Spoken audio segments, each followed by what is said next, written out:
נתן סגל, שלום. אהלן. ולך יש פרויקט בועטים את הגזענות מחוץ למגרש. ספר לנו על זה. בועטים את הגזענות והאלימות מחוץ למגרשים. זה מבית הקרן החדשה לישראל. זה בעצם תוכנית שרצה כבר 21 שנה בישראל.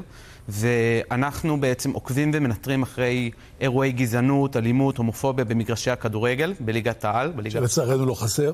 לצערנו לא חסר, ואנחנו רואים באמת בעונה שעברה והעונה ביתר סט, אנחנו רואים הידרדרות די משמעותית באירועי הגזענות והאלימות שאנחנו חווים במגרשים. התוכנית שלנו בעצם נועדה לשמש איזשהו צינור לציבור, שבעצם יראה מה קורה, ישמע מה קורה, וגם למקבלי ההחלטות, שיבינו, זה המצב שאנחנו נמצאים בו, ואיתו אנחנו... זה להעלאת המודעות, זה הרעיון?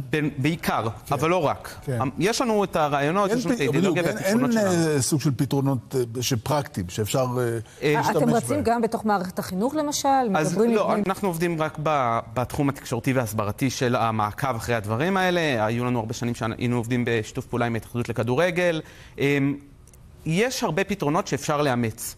וזאת אומרת, גם לא צריך להמציא כל כך את הגלגל. מספיק להסתכל על מה שקורה בעולם כדי ללמוד על סידורי הבטחה כאלה ואחרים, שעות משחקים שמתאימים בשביל הקהל, כדי באמת לייצר איזושהי אווירה שהיא תהיה יותר בידורית מאשר אווירה שהיא יותר אלימה, גזענית. אגב, גם בעולם זה לא חסר לצערנו העניין הגזעני. נכון, אולי מתמודדים עם זה אחרת, אבל זה לא חסר, זה קורה. זו נקודה מצוינת, כי צריך להגיד, המצב בכדורגל הישראלי, הרבה פעמים יש סטיגמה שהאוהדים בישראל הם קטסטרופה והיום ונורא ובלגן, אבל צריך להגיד בכנות, האוהדים בישראל במצב יחסית טוב למה שקורה אבל אתה אומר שיש התגברות מאז שהתחילה המלחמה? בדיוק. אנחנו רואים את זה יותר למגרשים? אז ראינו את זה כבר בשנה שעברה, החל מכל מה שקרה ברחובות עם ההפיכה המשטרית, עם משפטית וכדומה, והשנה אנחנו רואים באמת ביתר סט. הנתונים שלנו מעידים שיש עלייה של כמות האירועים הגזעניים במגרשים, על אף שהיו פחות משחקים עם קהל. צריך לזכור שחזרה הליגה הסדירה למגרשי הכדורגל, חלק מהמשחקים שוחקו